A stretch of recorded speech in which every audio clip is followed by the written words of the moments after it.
আসসালামু আলাইকুম। Happy new year. Happy new year 2025। দেশ এবং প্রবাস থেকে যারা এই অনুষ্ঠান দেখছেন তাদের সকলকে জানাচ্ছি নতুন বছরের আন্তরিক অভিবাদন। আজকে আমার সাথে অংশগ্রহণ করার জন্য দুজন বিশিষ্ট ব্যক্তি উপস্থিত হয়েছেন। আমার সাথে আছেন জনাব হাসান আমজাদ খান এবং আমার সাথে আছেন জনাব মৃদুল রহমান। দুজনই কবি, দুজনই অত্যন্ত পরিচিত মানুষ, দুজনেরই কণ্ঠ অনেক সুমধুর। দুজনে যেমন বক্তব্য রাখেন সুন্দর, ঠিক তেমনি আবৃত্তিও করেন অনেক ভালো। দুজনের সমাজ চেতনা, সমাজ চিন্তা এবং মানুষের প্রতি দরদ অনেক উচ্চমানের। আমরা আজকে নতুন বছর উপলক্ষে এই পর্বে এই দুইজন মানুষকে প্রবাস থেকে বলছি অনুষ্ঠানে সাদর আমন্ত্রণ জানাচ্ছি। Happy new year again. আপনারা কেমন আছেন? ভালো আছি, আপনাকে অনেক ধন্যবাদ। Happy new year. আর আপনার দর্শক শ্রোতাদের জন্য জানাচ্ছি নববর্ষের শুভেচ্ছা, ভালোবাসা এবং হ্যাপি নিউ ইয়ার। অনেক ধন্যবাদ মৃদুল ভাই। আপনি তো এই জি। মুহূর্তে বাংলাদেশে আছেন। আপনার ওখানে অলরেডি নতুন বছর হয়ে গেছে। আমাদের এখানে আমাদের এখানেও এই ভিডিওটা যখন পোস্ট হবে এই কিছুক্ষণের মধ্যে, ততক্ষণে নতুন বছর চলে আসবে। কেমন উদযাপন করছেন নতুন বছর? ধন্যবাদ। কাজী হারুন প্রবাস থেকে বলছি।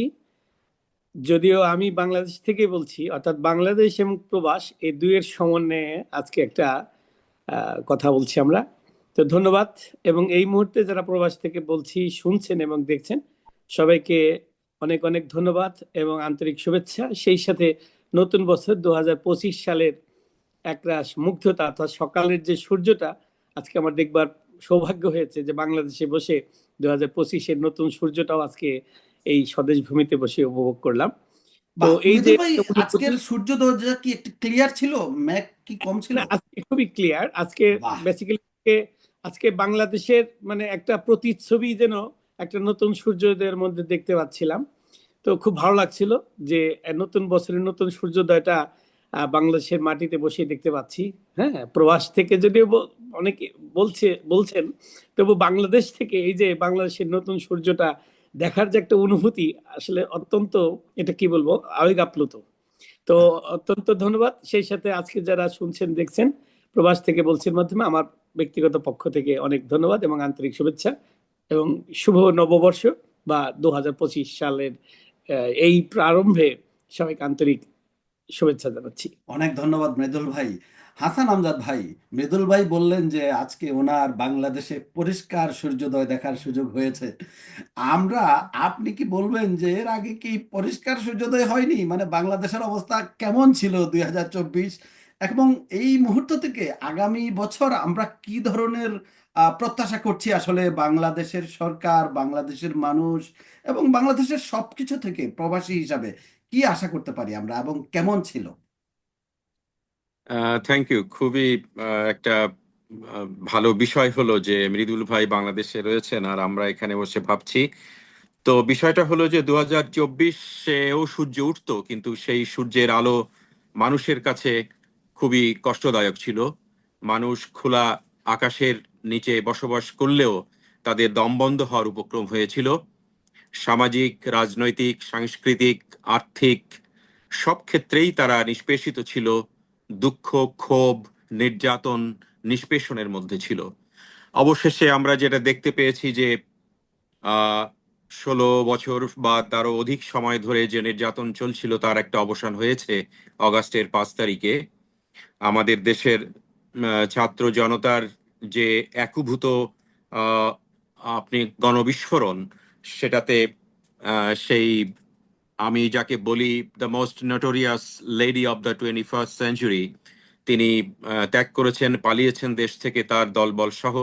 ফলে বাংলাদেশের মানুষ একটু নতুন ভাবে নতুন বাংলাদেশ গড়ার স্বপ্ন এখন দেখতে পাচ্ছে। এটা একটা ভালো দিক। যদিও এই বিষয়গুলো খুবই সহজ নয়, কারণ এতদিনের অভ্যাসকে পরিবর্তন করে রাজনৈতিক, সাংস্কৃতিক, অর্থনৈতিক যে সংস্কৃতি তৈরি হয়েছিল সেখান থেকে বেরিয়ে আসা একটু জটিল। তার মধ্যে আমাদের রাজনীতিতেও আমাদের জাতীয় ক্ষেত্রে অনেক কিছুতে অনৈক্য রয়েছে। সবকিছু মিলিয়ে যে অন্তর্বর্তীকালী সরকার এখন কাজ করছেন, আমরা দেখতে পাচ্ছি যে তারা ভালো উদ্যোগ নিতে চেষ্টা করছেন, কিন্তু যেহেতু আহ, গত প্রায় দেড় দশকেরও বেশি সময় ধরে যে ধরনের জনপ্রশাসন, যে ধরনের শান্তি শৃঙ্খলা বাহিনীরা দলীয় ক্যাডারে পরিণত হয়েছিল, সে সবগুলোকে অতিক্রম করে জনগণের প্রত্যাশা মতো কাজ করতে আমরা খুব একটা ভালো দেখতে পাচ্ছি না। যদিও সারা দেশের মানুষের প্রচন্ড প্রত্যাশা রয়েছে ডক্টর মোহাম্মদ ইউনূসের সরকারের প্রতি। তারা চায় যে এই সরকার সফল হোক, সেটা তারা চেষ্টা করে চলেছেন। আমরা দেখেছি যে আহ, উল্লেখযোগ্যভাবে 6টি সংস্কার কমিশন গঠন করা হয়েছে, তারা কাজ করছেন। 6টা সহ এখন সব মিলিয়ে বোধহয় 10টা হয়েছে সংস্কার কমিশন। বাট এই 6টা কমিশনের রিপোর্ট আসবে এখন এই জানুয়ারির 15 তারিখের মধ্যে। সেগুলো নিয়ে তারা সরকার, জন রাজনৈতিক দলগুলোর সঙ্গে বসবেন, আলোচনা করবেন। ঐক্যমতের ভিত্তিতে যতদূর আমার ধারণা যে সংস্কার করা যায় সেগুলো করে আমার মনে হয় যে যতদূর আমরা চিফ অ্যাডভাইজারের অফিসের থেকে জানতে পারলাম যে 26 সালের মাঝামাঝি নাগাদ হয়তো জাতীয় পর্যায়ের ইলেকশনে তারা যাবেন, যদি এর মধ্যে তেমন কোনো বড় ধরনের ডিসলোকেশন না হয়। আর দেশের যারা তরুণ ছাত্র, নতুন উদীয়মান, তাদের অনেক আশা প্রত্যাশা আছে। তাদের রাজনৈতিক দল করার একটা খবর আমরা দেখেছি। আমরা অপেক্ষা করছি যে তারা কতদূর জনপ্রত্যাশা পূরণ করতে পারেন। আমাদের রাজনীতিক যারা মানে আ- প্রতিষ্ঠিত যারা রাজনীতিক আছেন, তারাও জনগণের প্রত্যাশার মতো সাড়া দেবেন সামনের দিনে, নতুন বছরে এই প্রত্যাশা থাকবে। হাসান আমজাদ ভাই, আমরা গত কদিন ধরে শুনছিলাম খুব জোরে সোরে চাউর হচ্ছিল যে আহ, বাংলাদেশে নতুন কিছু হতে যাচ্ছে 31শে ডিসেম্বরকে কেন্দ্র করে। সমন্বয়করা বিভিন্ন কথা বলছিলেন।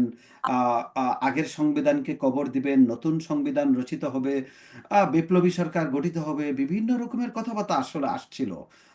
এটি গতকালকে এসে হঠাৎ করে একটু পরিবর্তিত রূপ আমরা দেখতে পেরেছি। এটার পিছনে কি কারণ থাকতে পারে? আপনার কোনো ধারণা আছে কেন এটা পরিবর্তিত হলো? আচ্ছা, আমি এখান থেকে যতটা বুঝতে পারছি সেটা হলো এই গণবিস্ফোরণের যে ইতিহাস, সেই ইতিহাসকে অ্যাকনলেজ করার জন্যে একটা রাষ্ট্রীয় পর্যায়ে পদক্ষেপ থাকার কথা ছিল, কথা থাকা উচিত। সেটাই এই বৈষম্য বিরোধী ছাত্ররা সেটা প্রত্যাশা করেছিল। রাজনৈতিক দল এবং সরকার যেহেতু সেই উদ্যোগটা নেয়নি, তো তারা নিজেরাই একটা উদ্যোগের কথা ঘোষণা দিয়েছিল। এবং সেক্ষেত্রে প্রথমত উপদেষ্টা পরিষদ থেকে বলা হয়েছিল এটি সম্পূর্ণ প্রাইভেট ইনিশিয়েটিভ।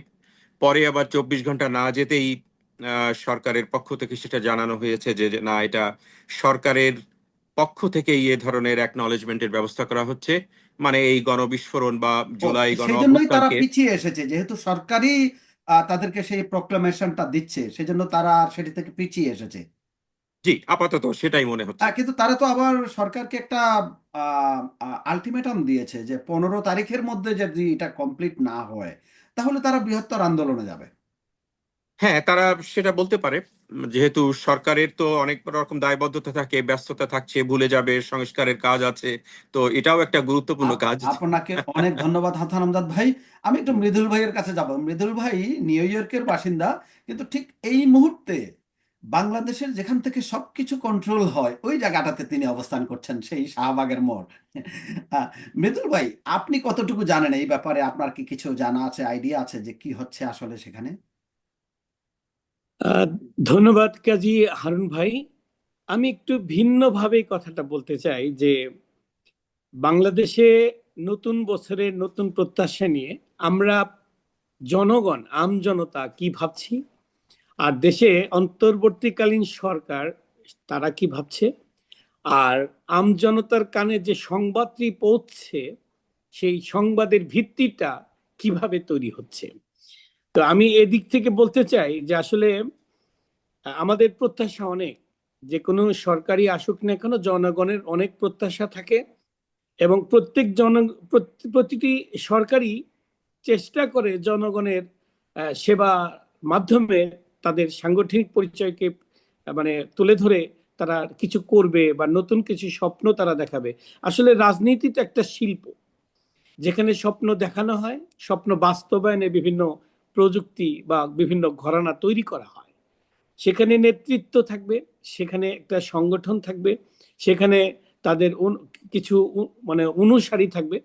তো আমার যে জায়গাটি একটু বিষয়, যে আমরা যে সংবাদগুলো পাই, আসলে এই সংবাদগুলো যেখান থেকে আসছে সেই সংবাদ মূলে, অর্থাৎ সংবাদের মূলে আসল ব্যাপারটা কি, তারা কিভাবে কি করছে, তারা কি ভাবছে, অর্থাৎ একটা ভাবনা যখন মানে মুখ থেকে মুখে পরিবর্তন, বিবর্তন, আবর্তন হয়ে আমাদের আমজনতার কাছে পৌঁছায়, তখন সেখানে কিন্তু কিছু বর্ণের যুক্ত, কিছু বর্ণের বিযুক্তি ঘটে।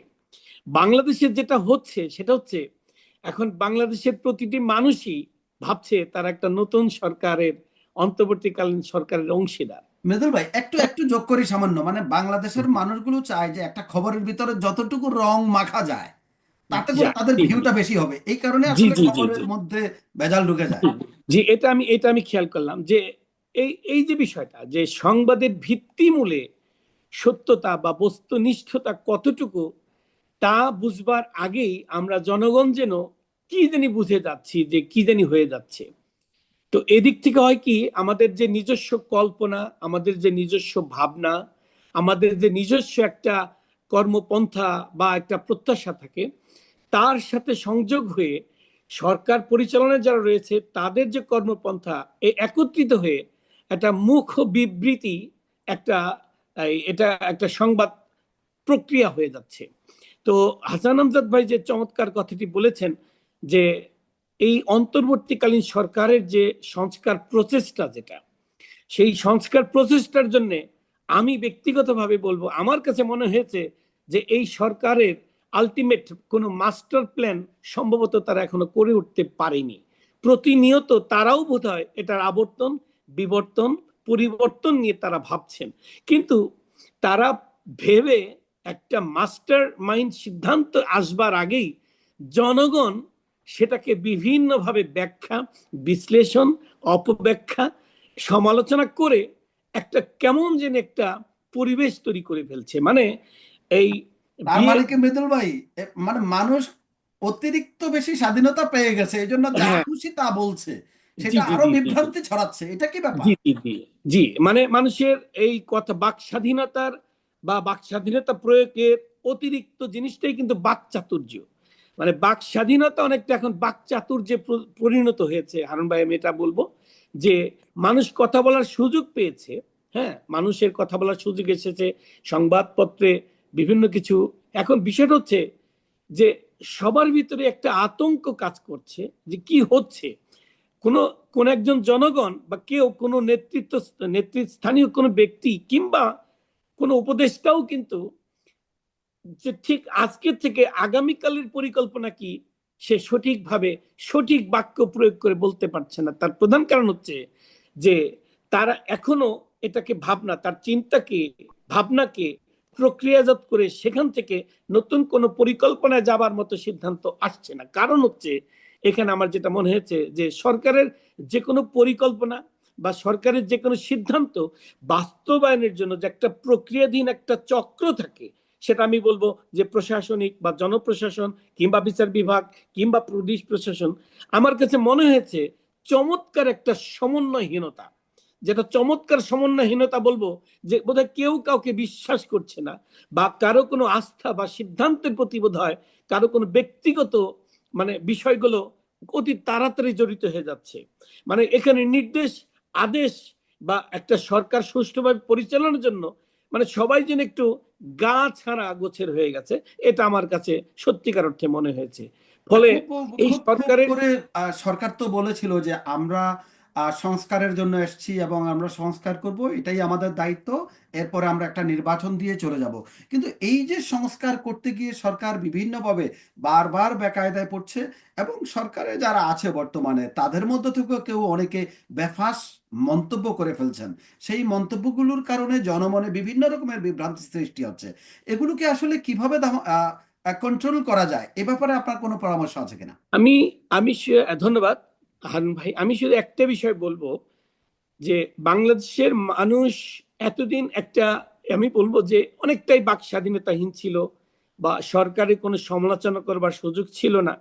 কিন্তু এখন কিন্তু অন্তর্বর্তীকালীন সরকারের প্রতিটি বাক্যের প্রতিটি শব্দ কিন্তু পর্যালোচনা সমালোচনার সম্মুখীন হচ্ছে। আচ্ছা। ইভেন সেই বাক্য প্রয়োগ করার যে ভঙ্গি, সেটা নিয়েও কিন্তু জনগণ কথা বলা মানে পাচ্ছে। আমার কাছে মনে হচ্ছে যে বাংলাদেশের মানুষের মনে মানে একটা দীর্ঘশ্বাস এত বেশি কুণ্ডলি পাকিয়েছে যে তারা প্রতিটি বক্তব্যে বা তাদের প্রতিটি কথায় যেন কি যেন পাইনি, মানে কি যেন, অর্থাৎ যেটা বলা হয়ে থাকে যে মানে দীর্ঘদিনের ক্ষুধার্ত মানুষের যে একটা মানে প্রত্যাশা থাকে, খাবার দেখলেই যেন চোখগুলো ছলছল করে ওঠে, কিংবা টেবিলে ভালো কিছু খাবার দেখলে কখন খাবো, কোনটার আগে কোনটা খাবো, কিভাবে খাবো, যেমন একটা মানে ভিতরে একটা পরিকল্পনা হতে থাকে। আমার কাছে যেটা মনে হয়েছে যে বাংলাদেশের মানুষের সত্যিকার প্রত্যাশার জায়গাগুলো এখনো পরিষ্কার নয়। মানুষ যে কি চায়। তার মানে মৃদুল ভাই, যে বাংলাদেশের মানুষের কথা বলার একটা দুর্ভিক্ষ ছিল, সেই জি দুর্ভিক্ষের অবসান হয়েছে। এখন মানুষ শুধু কথা খেতে চাচ্ছে, যেটা জি পাচ্ছে জি সেটাই খাচ্ছে, সেটাই বলছে। এইটা। জি জি জি জি আমি একটা হাসান আমজাদ ভাইয়ের কাছে জি জি যাব। জি মৃদুল ভাই, আপনাকে অসংখ্য ধন্যবাদ। অনেক চমৎকার করে বলেছেন আপনি, যে চমৎকার সমন্বয়হীনতা। হাসান জি ভাই, আপনি কি বলবেন এই ব্যাপারে? জি, এর থেকে ভালো বর্ণনা আর হতে পারে না। থ্যাংক ইউ মৃদুল ভাই। চমৎকার সমন্বয়হীনতা। তবে আমি বলতে চাইছি যে এখন তো প্রায় 5 মাস হলো, এখন কোথাও কোথাও সমন্বয় দেখাতে হবে। না হলে জনগণ যে এতদিন ধরে এক প্রত্যাশা করে আছে, তো তারা খুব দুঃখ পাবেন আবার। যেমন জনপ্রশাসনের ক্ষেত্রে যদি ধরি, আমাদের এখন নির্বাচনের দিকে এগোচ্ছি আমরা, জনপ্রশাসনকে আরো জবাবদিহিমূলক করতে হবে। তারা, আমরা দেখতে পাচ্ছি যে সচিবালয়ের মধ্যে তারা প্রসেশন করছে, তারা আহ, মানে সরকারকে হুমকি দিচ্ছে। এটি বন্ধ করতে হবে এবং তাদেরকে অবশ্যই আহ, আহ, জবাবদিহির মধ্যে আনতে হবে। আমাদের বাজারের যে অবস্থা চলছে, সেখান থেকে একটু শান্তি শৃঙ্খলা ফিরিয়ে আনতে হবে। কারণ জনগণ, যতই সংস্কার আমরা কথা বলি না কেন, মানুষ তো বাজারে গিয়ে যখন দেখতে পায় জিনিসের দাম কমছে না, তখন তো তারা খুবই আহ, আহ, বিপদগ্রস্ত হয়, কারণ তাদের ইনকাম ওইভাবে বাড়েনি বা চলছে না। এরপরে হলো যে শান্তি শৃঙ্খলার ব্যাপারে যেটা লক্ষ্য করা যাচ্ছে, যে যে কোনো জায়গায় সব সময় দেখা যাচ্ছে যে একটা বিশৃঙ্খলা অবস্থা আছে, সে বাজারে হোক, রাস্তাঘাটে হোক, আহ নানা ধরনের ঘটনা ঘটছে। তো সেখানে শান্তি শৃঙ্খলা বাহিনীর যে দুর্বলতা ছিল গত 5 তারিখের পরে, সেটা এখন কাটিয়ে উঠা যাচ্ছে না। আমি বুঝতে পারি যে যেহেতু 16 বছর 17 বছর ধরে একটা চেতনায় তারা বসবাস করছিল, সেখান থেকে পুরো সিস্টেমকে আপরুট করে আনা খুব ডিফিকাল্ট। কিন্তু এই সরকারকে অন্তত বলতে হবে যে ঠিক কোথায় কোথায় তারা বাধার সম্মুখীন হচ্ছে, যেন জনগণ সেটা বুঝতে পারে যে আগের লোকেরা আমাদেরকে এই কাজগুলো করতে দিচ্ছে না। অন্তত একটা জায়গায়, দুটো জায়গায় এই ধরনের উদাহরণগুলো জনগণকে বলতে হবে। ফর এক্সাম্পল, যে বাজার ব্যবস্থাপনা, কোথায় কোথায় নতুন আহ, চাঁদাবাজি হচ্ছে, সেই চাঁদাবাজ, নতুন চাঁদাবাজ কারা, তাদের নাম কারা, সেগুলো বলতে হবে সরকারকে। সেটা যদি আওয়ামী লীগের লোকেরা এই হয়ে থাকে পুরনো, তাদের কথাও বলতে হবে। নতুন যারা ক্ষমতায় যেতে চায়, তারা কি সেখানে গিয়ে চাঁদাবাজি করছে কিনা, সেটাও সরকারকে বলতে হবে, যেন জনগণ সেটা বুঝতে পারে। সুতরাং এই ধরনের আপনি অত্যন্ত সমন্বয়। সুন্দর একটি কথা বলেছেন হাসান ভাই।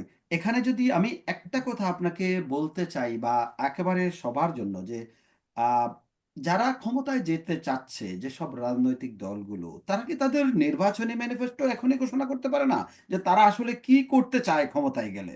তারা এখন থেকে তো সেটি তারা প্রচার করতে পারে, এবং সেই অনুযায়ী তারা তাদের জনমত গঠন করতে পারে। তাতে করে কি হবে, বাংলাদেশের মানুষ বুঝতে পারবে যে এই মানুষগুলো ক্ষমতায় গেলে আসলে কি করবে। একটা নির্দিষ্ট এজেন্ডা তারা প্রকাশ করতে পারে, সেটি বিএনপি হোক, আওয়ামী লীগ হোক, জামাত হোক, যারাই হোক, সবাই হ্যাঁ, বাংলাদেশের এটা রাজনীতি তো খুব ভালো কথা যারা বলেছেন। আসে। আমি আমি সেটাই বলতে শুরু করতে যাচ্ছিলাম। এখনই রাজনৈতিক দলগুলোর সরকারের আমাদের সংস্কারের পথগুলো যেমন আছে, রাজনীতিতেও সংস্কারের জায়গা আছে। উদাহরণস্বরূপ আমরা বলতে পারি যে যে দলটি এখন দুদিন পরে ক্ষমতায় যেতে চাইছে, তারা প্রশাসন নিয়ে কি ধরনের সংস্কার করতে আগ্রহী সেটা যদি জনগণের সামনে তারা প্রকাশ করে, তাহলে আমরা বুঝতে পারি যে তাদের কোনো প্ল্যান আছে কিনা। না তারা আগের মতোই করবে। তারপরে বিচার ব্যবস্থা নিয়ে তারা কি করতে চায় সেটা তারা, আমি শুনেছি তারা 31 দফা দিয়েছে, 31টা তাদের সংস্কার পরিকল্পনা আছে। আমি যতদূর জানি সেই সংস্কার পরিকল্পনার মধ্যে 10টাই কমিশন করার কথা বলা আছে। তা কমিশন করা মানে হচ্ছে যে সেই কাজটাকে ঝুলিয়ে দেওয়া, কোল্ড স্টোরেজে পাঠিয়ে দেওয়া। কিন্তু আমি জানতে চাই যে যারা ক্ষমতায় যেতে চায় তারা বিচার বিভাগ নিয়ে কি করবে সেটা জনসমক্ষে প্রকাশ করুক এখনই। ইলেকশনের হয়তো 1 বছর 1.5 বছর বাকি আছে, এখনই আমরা জানতে চাই তাদের পরিকল্পনা কি। জনপ্রশাসনকে কতটা জবাবদিহি করবে, সংবিধানের কোথায় কোথায় তারা পরিবর্তন করবে, তারপরে পার্লামেন্টকে কিভাবে তারা জবাবদিহি করবে, তারা আজকে 70 আর্টিকেল সরিয়ে দিয়ে সেখানে কি পন্থা আবিষ্কার করবে, আমাদের পার্লামেন্ট সদস্যরা যেন যদি মিথ্যা কথা বলে তার কি শাস্তি হওয়া উচিত। এগুলো কথা এই রাজনৈতিক দলগুলোর জনসমক্ষে এখনই প্রকাশ করা দরকার আমি মনে করি, যাতে জনগণ বুঝতে পারে যে তারা আবার কোনো স্বৈরাচারের ভেতরে না পড়ে যায়। অসংখ্য অসংখ্য ধন্যবাদ হাসান আমজাদ ভাই আপনাকে।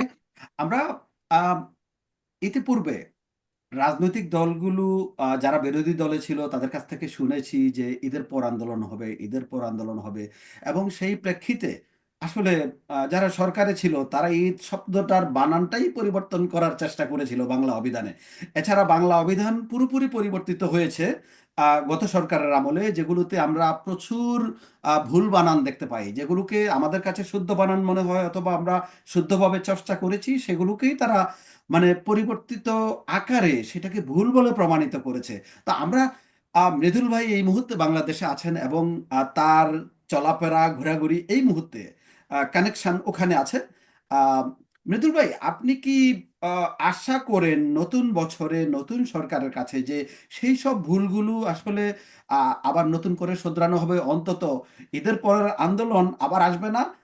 এই এই যে ভয়ে আসবে, এই ভয়ে ঈদকে পরিবর্তিত করে রস্বই দ করা হয়েছে, চেষ্টা করা হয়েছিল, সেটি আর হবে না? অথবা বাংলাদেশের সাহিত্য সংস্কৃতি অঙ্গনে একটি সুবাতাস বইছে অথবা বইবে? আপনার কি মতামত? ধন্যবাদ কাজী হারুন ভাই। আসলে রাজনীতি একটা ওই বাতাস, প্রবাহিত বাতাসের গতির মতো। কখন যে উত্তর দিক থেকে, কখন যে দক্ষিণ দিক থেকে, কখন যে পশ্চিমা বায়ু প্রবাহিত হয়, ঠিক যেমন প্রকৃতিই জানে, ঠিক রাজনীতিরও এরকম একটা অদৃশ্য বায়ু প্রবাহ আছে, যেটা জনগণ আসলে টের পায় না যে আমার বাম গালে না ডান গালে না কপালে কোন দিক থেকে কোন রাজনৈতিক হাওয়াটা আসছে। তো আমি এটা বলবো যে একটা জিনিস মনে রাখবেন, যারা সরকারের প্রশাসনে বা বিভিন্ন জায়গায় অবস্থান করে তারা সবসময় কিন্তু সরকারের একটু মানে এই স্তুতি কীর্তনের মধ্যেই থাকতে চায়। সেটা এটা এটা থাকতে চায় এই কারণে যে তার কাজের কর্মক্ষেত্রের সুযোগ সুবিধার কারণেও হতে পারে, আবার তার ব্যক্তিগত কিছু মানে যেটা লোভ লালসার কারণে হতে পারে, আবার তার ব্যক্তিগত স্বার্থ এবং জাতীয় স্বার্থের সমন্বয়ের প্রশ্ন হতে পারে। আপনি বলেছেন যে বাংলা একাডেমি যে অভিধান আছে সেখানে কিছু ভুল বা এটা হয়েছে। আসলে আমি যেটা বলবো, পুরো বাংলাদেশটাই তো জনগণের বিভিন্ন ভুল ভ্রান্তিতে ভরা। এ যাবৎকালে যে কয়টা সরকার দেখেছেন, কোন সরকারকে কি ধোয়া তুলসী পাতা হিসেবে আমরা দেখেছি? না, জনগণের পুরো প্রত্যাশা পূরণ করতে পেরেছে এবং কেউ তাদের পারেনি। প্রাপ্তির সাথে সংযোগ ঘটেছে? আমরা কিন্তু কখনো তা পাইনি। আমরা বিগত 16 বছরের যে দুর্নামটি করছি বা আমরা সমালোচনা করবার এখন সুযোগ পাচ্ছি, আমরা যদি 16-র সাথে 71 পরবর্তী সরকারকে যোগদান করি, তাহলে আমাদের কিন্তু সেই একই বক্তব্য আসে যে আমরা আমাদের এ যাবৎকালের কোন সরকারের পতনই কিন্তু ওই সুষ্ঠু এবং সেটা বলবো স্তুতি কীর্তনের মধ্য দিয়ে, ধন্যবাদ জ্ঞাপনের মধ্য দিয়ে এবং জনগণের হাতিতালির মধ্য দিয়ে কোন সরকারের পতন ঘটেছে সেটা আমরা দেখছি না। তার অর্থ হচ্ছে এই সরকারের পতনের মধ্য দিয়ে, অর্থাৎ বিগত আওয়ামী সরকারের যে পতনের ইতিহাস, ঠিক ইতোপূর্বে যে সকল সরকার এসেছিল তাদের যে পতনের ইতিহাস পরবর্তী যে সমালোচনা, সবারই কিন্তু সমালোচনার ঝুড়িটা একটু ভিন্ন রকমের।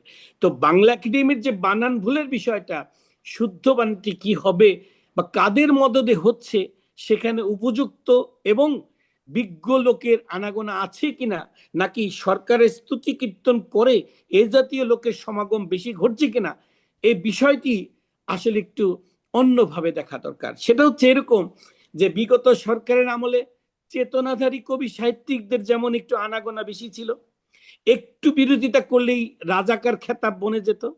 আবার এ আমলেও কিন্তু ওই যারা একটু ওই বেশি বেশি আবার একটু চেতনার বিপক্ষে যাচ্ছে, তারাও ভয় পাচ্ছে যে আমরা আবার কিছুদিনের মধ্যে আবার নতুন করে নতুন রাজাকার হয়ে যাব কিনা। এই যে মৃদুল ভাই, এখানে একটু আমি একটু সামান্য অ্যাড করতে চাই যে আমি ব্যক্তিগতভাবে দেখেছি এবং অনেকের সাথে আমার কথা হয়েছে, যারা আগে চেতনাধারী ছিল, জুলাই আন্দোলনের মধ্যে যারা আন্দোলনের বিরোধী ছিল একেবারে 5ই আগস্টের আগ পর্যন্ত, তারাই আবার 6ই আগস্ট থেকে একেবারে রূপ পরিবর্তন করে ফেললো, মানে এটাই তো, ওইদিকেই চলে গেল। ওই যে এটাই আপনি তো একটু আগে দমকা হওয়ার কথা বললেন। যে বিষয়টা হচ্ছে কি, যে বাংলাদেশের রাজনীতির চরিত্রটা আসলে অত্যন্ত পরিবর্তনশীল। হুম, আবার ঠিক যারা রাজনীতি করে তাদের চরিত্রের রূপটা আসলে অনেকটাই বর্ণিল, একের সপ্তরঙা। তবু মানে যেমন এভাবে বলা যেতে পারে যে রংধনুর তবু 7টা রং ধরা পড়ে, কিন্তু সেখানে কোনো কালো রং থাকে না।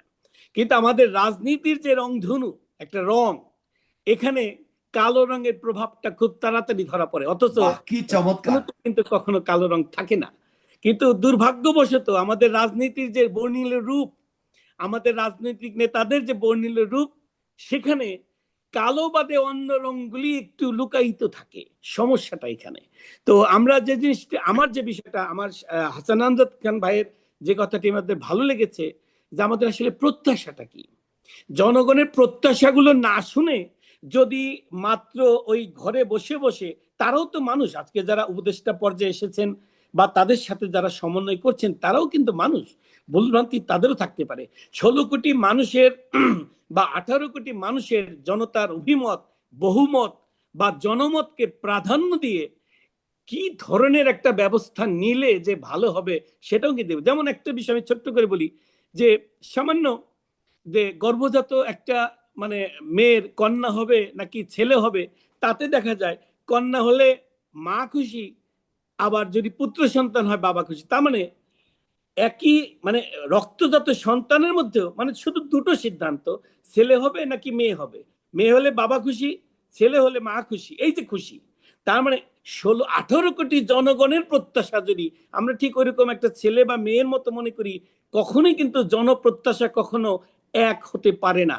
সেখানে বহু মতের জন্ম হবে, হ্যাঁ, নানা মতের জন্ম হবে, কিন্তু সেই মতের সমন্বয় করে দেশের জন্য, দেশের সার্বিক কল্যাণের কথা চিন্তা করে এবং দেশের সার্বিক উন্নয়নের কথা চিন্তা করে যদি কোনো সিদ্ধান্ত নেওয়া হয়, আমি মনে করি জনগণের সেখানে বিরোধিতা থাকলেও অমত থাকবে না, কিংবা সেখানে সেরকম কোনো সমালোচনা থাকলেও সেখানে মূলত সেখানে কোনো সংগ্রাম, কোনো বিদ্রোহ, বিপ্লব ঘটার সম্ভাবনা থাকবে না।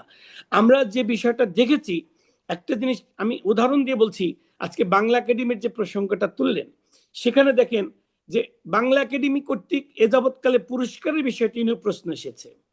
অর্থাৎ এমনও ঘটেছে বাংলাদেশের ইতিহাসে বাংলা ভাষীদের যে মানে বাংলাদেশের পুরস্কার প্রদান করেও আবার সেই পুরস্কার বাতিল পর্যন্ত করা হয়েছে। সেটা কেন করা হয়েছে? জনরোষের কারণে। তার মানে আমার কথা হচ্ছে, যারা আবার এই কেউ কেউ পুরস্কার ফিরিয়েও দিয়েছেন, একুশে ফিরিয়েও পদকও দিয়েছে, ফিরিয়ে দিয়েছেন। ফিরিয়েও দিয়েছে।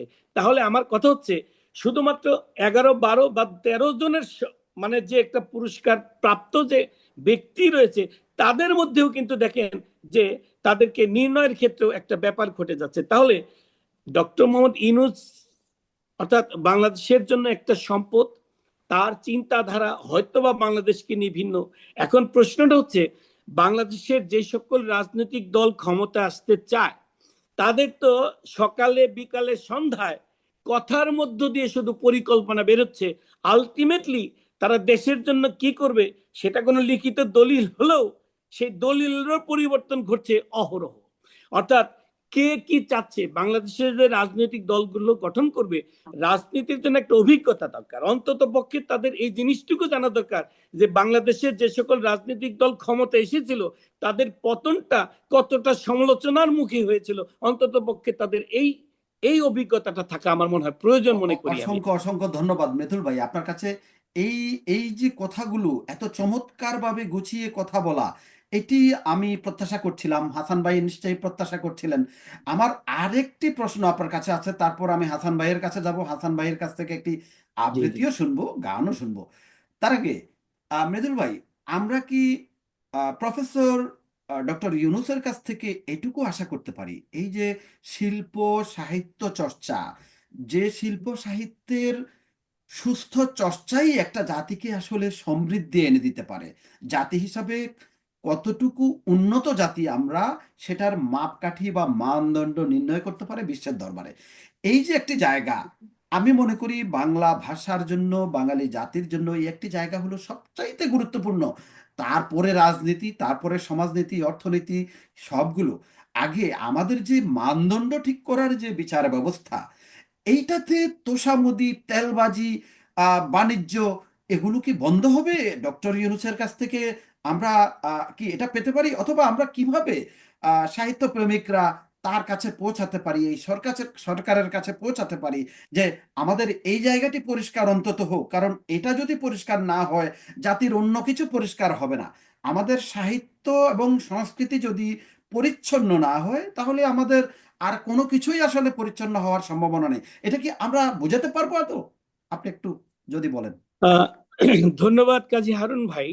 একটা বিষয় আমি অত্যন্ত দুঃখবোধের সাথেই বলছি, সেটা হচ্ছে একটা সরকারকে যখন তাদের স্বাধীনভাবে বা স্বাধীন চিন্তার সাথে কাজ করতে নানা রকম বাধা বিপত্তিগুলো আসে, তখন চিন্তার স্বাধীনতাগুলো না একটু বিক্ষিপ্ত বিচ্ছিন্ন হয়ে যায়। এই সরকারের চাওয়া কি, এই সরকার কি চাচ্ছে, সত্যিকার অর্থে আমার বোধহয় ব্যর্থতা।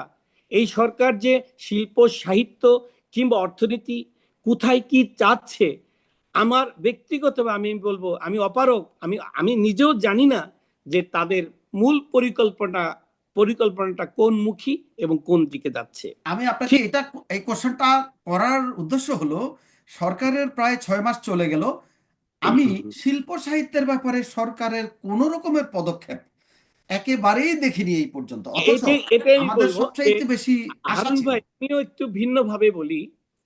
বাংলাদেশের অন্তর্বর্তীকালীন সরকার চালানোর জন্য একজন একজন ডক্টর ইউনূসের সমালোচনা আমরা শুনেছি, তার বিভিন্নমুখী সমালোচনা, তাকে প্লেন থেকে ফেলে দেবে, ওই বিভিন্ন রকমের সমালোচনা ছি। কিন্তু আন্তর্জাতিক অঙ্গনে ব্যক্তি, উনি কিন্তু একজন আন্তর্জাতিক ব্যক্তি। আমার মনে হয় যে উনি বাদে যে সকল আমাদের উপদেষ্টা বৃন্দ রয়েছেন, সম্মানিত উপদেষ্টারা রয়েছেন, মানে জনগণ যেন তাদের জীবনের চাইতেও, তাদের জীবনা চরিত্রের চাইতেও মানে বেশি জানে।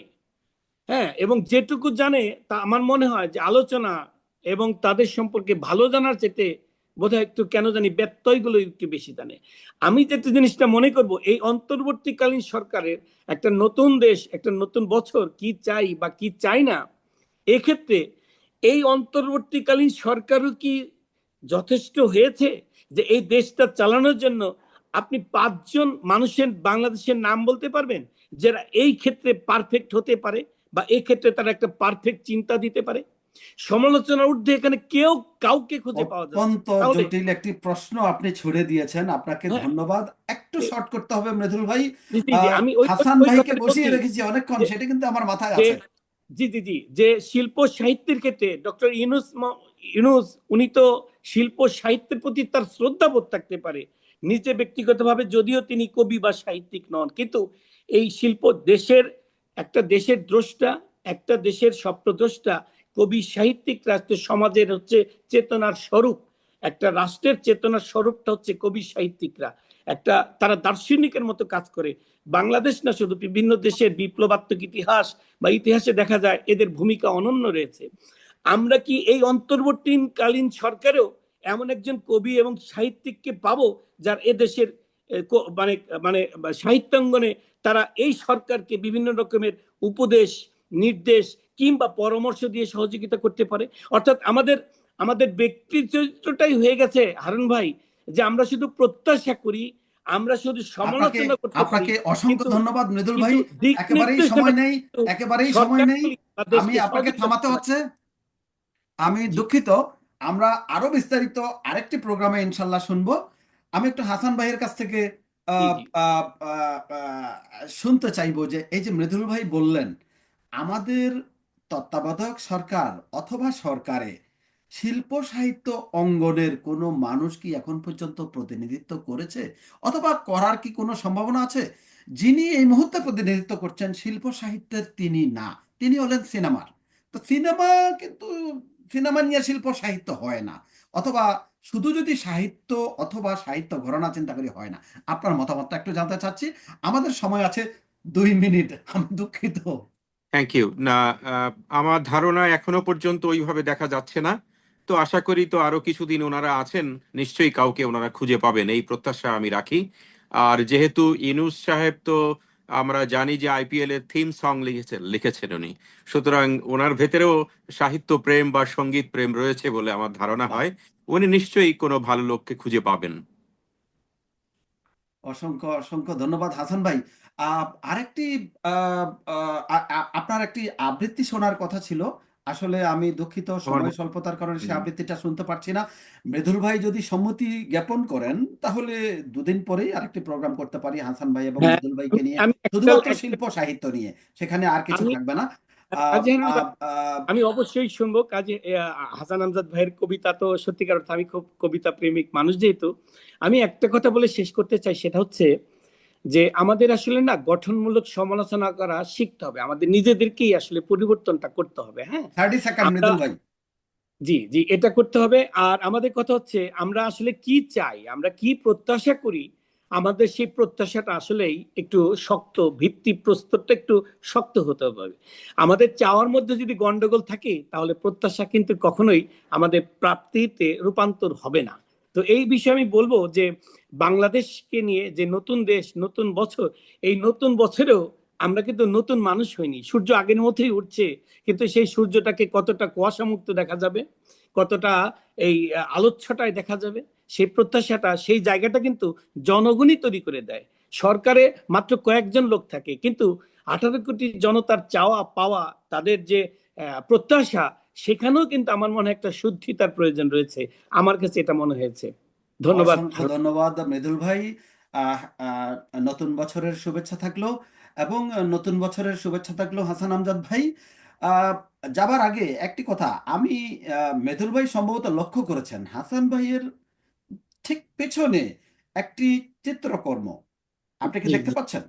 জি জি আমি দেখেছি এটা কিন্তু দেখেছি। এই যে আমরা নতুন বছরে, আমি কবিতায় লিখেছি নতুন বছরে ভালোবাসাগুলো হাসুক, এটা তারই একটা প্রতিফলন। ভাবি চিত্রকর্ম করে, সেই চিত্রকর্মের সামনে অথবা পাশে তিনি কিন্তু বিচরণ করছেন। আমরা ভাবিকেও নতুন বছরের শুভেচ্ছা জানাচ্ছি। পৃথিবীময় ভালোবাসাগুলো এমন সুন্দর এবং নির্মল হোক, পৃথিবীময় মানুষ মানুষকে ভালোবাসতে শিখুক আমার দশ চমৎকার ভাবে। সেকেন্ডের আমরা চাই যে একটা প্রত্যাশা পৃথিবীটি আছে। একটি চমৎকার ভালোবাসাময় একটি আবেগ সম্পন্ন হোক। আমাদের সময় হাতে একেবারেই কম। নতুন বছরে